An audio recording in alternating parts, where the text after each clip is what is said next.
কারো ইমোশন নিয়ে খেলবেন না, একদমই না। নিজের প্রয়োজনে কোনো মানুষের দুর্বলতার সুযোগ নেবেন না। আপনার মন ভালো নেই বলে একটা মানুষকে 2 দিন মধুর কথা বলে 3 দিনের দিন যখন ছুঁড়ে ফেলে দেন, তখন একবারও জানতে ইচ্ছে করেছে সে কেমন আছে?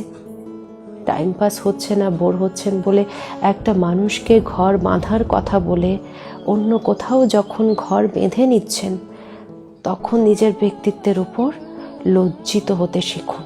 আপনার হয়তো ইমোশন নিয়ে খেলার অভ্যেস বহুদিনের, কিন্তু বিপরীত মানুষটার কথা একবার অন্তত ভাবুন। আপনার কাছে এটা ছোট্ট ব্যাপার হতে পারে, কিন্তু আপনার জন্য বিপরীত মানুষটা হয়তো সারা জীবনের জন্য প্রতিটি সম্পর্কের উপর, মানুষের উপর বিশ্বাস হারিয়ে ফেলেছে, নিজের প্রতি দিনের পর দিন আস্থা হারিয়ে ফেলেছে, ক্রমাগত সুন্দর জীবন থেকে দূরে সরে গিয়ে নিজেকে অন্ধকারে গুটিয়ে নিচ্ছে। সবাই ইমোশনালি এত স্ট্রং হয় না। ইটস ওকে বলে এগিয়ে যাওয়ার ক্ষমতা সবার থাকে না।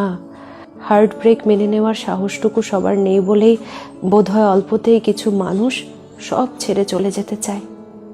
কোনো মানুষকে এতটাও আঘাত করবেন না যে সে নিজেকে ভালোবাসতেই ভুলে যায়। একটা মানুষের হাত ধরার আগে 10 বার ভাবলে সেই হাত ছাড়ার আগে 100 বার ভাবতে শিখুন।